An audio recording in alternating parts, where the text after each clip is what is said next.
Support comes from Missouri Forest Products Association, committed to sustainable and sound conservation of the state's forests, which support more than 41,000 Missouri jobs, resulting in a $10 billion industry. ChooseWood.com. Welcome to St. Louis on the Air. I'm Jeremy Goodwin. A recent audit of the St. Louis County Pet Adoption Center revealed a misleading intake policy that caused some people to request euthanasia for their pets without realizing it. It also severely undercounted the number of animals that were euthanized there. Joining me in studio to talk about this is Danny Wicentowski, staff writer at the Riverfront Times. Danny, thanks for coming in. Great to be here. So let's start. What exactly, it has a kind of straightforward name, but what's the St. Louis County Pet Adoption Center and what do they do there?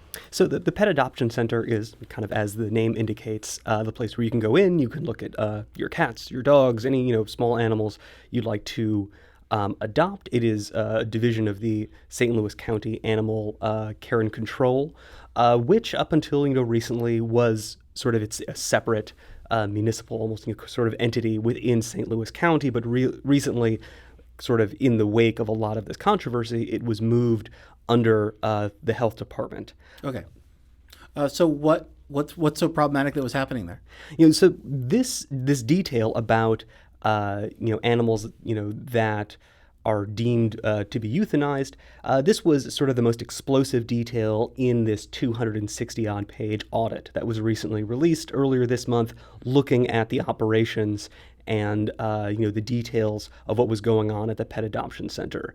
And what these auditors found is that on the form that people were given when they were giving their pets, there was a little box that was marked ORE, and generally, this means owner-requested euthanasia.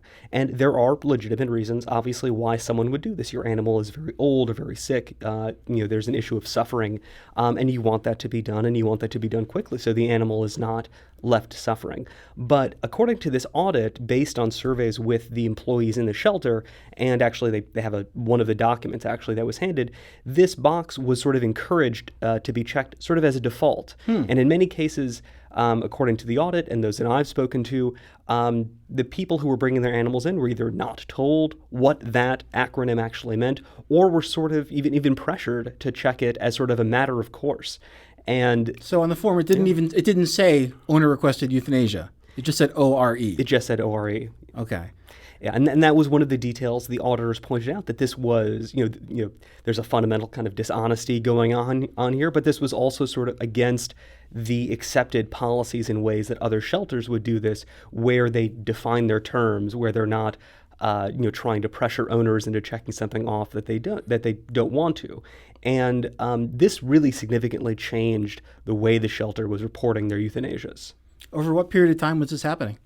It looks like we're talking about a time period from when, kind of within the last directorship of the last permanent director of the shelter, who was a director named Beth Vesco-Mock. We're going back to September 2017, between that and March 2018, which is when she was fired by former executive Steve Stenger. Okay, and how did we find out about this?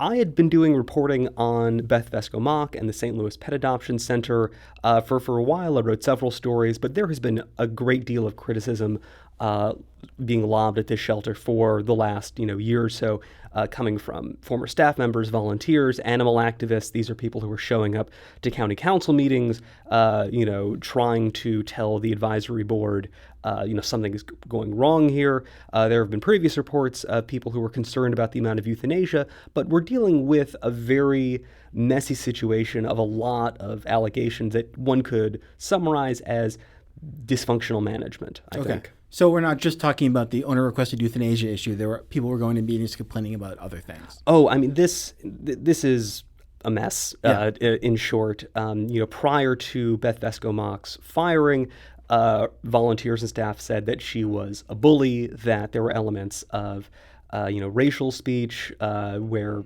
there were talk about whether mention of gangbangers and crackers, that is. And this came up at a county council meeting, as far as Beth Vesco-Mock's sort of interpersonal relationships. There was a report in the St. Louis Post-Dispatch that described the scene of someone asking her, did you ever say this stuff to her staff? And her lawyer advised her not to answer. But the important, part of that story as well is that she is fired and then settles with the county over a sex discrimination lawsuit, and the county actually pays her $150,000, and we don't fully know a lot of the details of what was going on there or the the motivations for that large settlement. But it does follow a pattern for this particular person, Beth Vesco-Mock, who left her previous job in Mesilla Valley, New Mexico, also after settling for a large amount of money with the municipal police department there. So as you can see, this has a bit of a spread as far as where this controversy goes and what's been going on even before this audit came out. Okay. How much time was passed between her leaving that previous job and coming to St. Louis? She resigned, I believe, in July of 2017 and then came in September 2017 to St. Louis County. And it's notable, looking back at my previous reporting, when I spoke to then the head of operations over the animal shelter, Glenn Powers, he said, look, she's a great hire and she's lowered the euthanasia numbers in Mesilla Valley. When Steve Stenger, was touting sort of the shelter, and this was part of the first report I did. A selling point was her history in lowering euthanasia rates. And that she had done so here in St. Louis County as well. Tracking sort of, the role of euthanasia numbers in the way that the shelter was presented and as a way of sort of defending Beth Vesco-Mock's leadership is interesting. As you mentioned, Steve Stenger at one point credited sort of this cultural change that she had brought for drastically lowering the euthanasia numbers. And when I was first working on the first report I was doing, her supporters were concerned I was writing a negative story, which was looking at her background, which I thought was a legitimate background to know about this person. It was not entirely implausible that you might be working on a story that would reflect negatively. And I was contacted by one of the vice chairs for the pet shelter, and this person said, "Look, the euthanasia numbers are going down," and she sent me. This vice chair sent me a document showing the drastically lowered euthanasia numbers. And looking back at that document now, it only shows the shelter decision euthanasia numbers. Let's connect the dots between this ORE box and how that ends up resulting in lowered euthanasia rates. Right. And I think that's, that is the main sense of why was this done and what was the result. And so, what it appears to be why this was done is that the shelter was reporting one set of statistics, which was the shelter decision euthanasias, which the shelter itself was going to say, this dog or this animal is possibly violent. It may not be worthy for adoption for a number of reasons, including health or temperament. And like a lot of shelters, they have a limited amount of room. There are a limited amount of people who want to adopt, and there are some cases where they have to euthanize an animal. That is sort of the statistic, though, that was highlighted in its reports to its advisory board. What it didn't have to report, though, in that context of the shelter decision euthanasias was this other thing, the owner-requested so they're basically euthanasias. dividing euthanasias into two categories and reporting out one of those categories. Yeah. And on a simple level, just reading the names of these two statistics, you would think, okay, one of these things sort of indicates what is the shelter's directive policy toward when it euthanizes animals. And the other is, how many owners are coming to the shelter saying, I need you to perform this very necessary, perhaps a traumatic decision, but this animal, this pet, should be euthanized. And what we found in the numbers is that by requiring or encouraging every person who's bringing their pet in to sign that OED box, it allowed the shelters to drastically lower what it appeared to be its own decision-making as far as its euthanasia numbers. And I think I should be clear that when some people read this story, they said, the shelter is hiding its euthanasia numbers, or they're, I saw some people sort of directly blaming Steve Stenger for this policy as well, that this is, killing animals intentionally. And I just need to be clear, what this really has done is obscured the actual causes and the context for all of the OED numbers that are reported, and they're significant. In fact, as the audit noted, we're talking about more than half of the shelter's reported euthanasias came under this category of owner-requested euthanasia. And so we don't really know how many of those were people who genuinely needed their animal or their pet put down for humane reasons. How many of them were animals that were given to the shelter for other reasons that the shelter later decided should be euthanized? We don't know the decision-making process. So it's not necessarily that they are over-euthanizing, but it's a matter of the numbers they're telling the public, right? Yeah. So when someone came to the shelter and said, how many animals did you euthanize last year? They were just giving that shelter decision, right, which was 602 cases in 2018, and not mentioning another 645 that were under that owner requested box. Yeah, and so again, that's half of them. Yeah, no, that's it's about 51% of the shelter's total euthanasia cases were these owner-requested euthanasia, which we now understand is a category that doesn't actually tell us, how is this shelter operating? What is their euthanasia policy? What is happening when a pet owner comes in and just wants to give up their pet?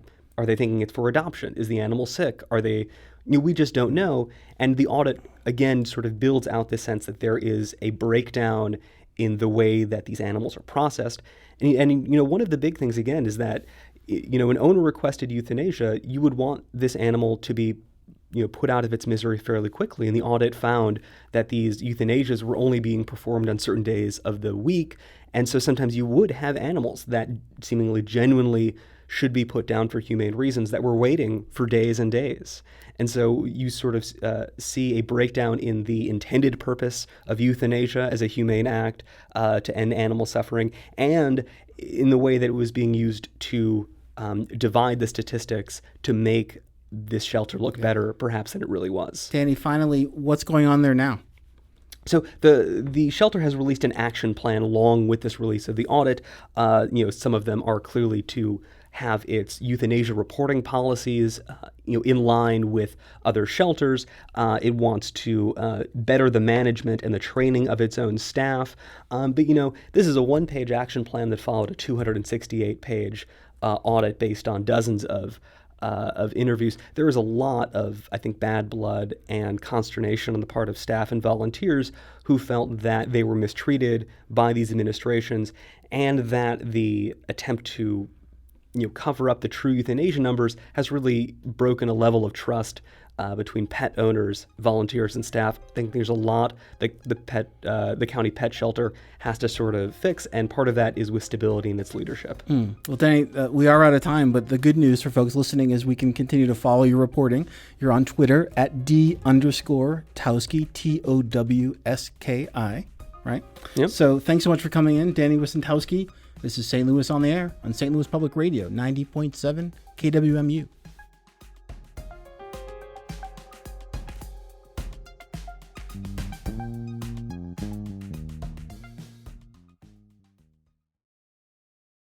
Support comes from the Missouri Forest Products Association. Missouri produces wood pallets, railroad ties, white oak barrels, hardwood floors, and more. Details on the variety of products made in the state are at choosewood.com.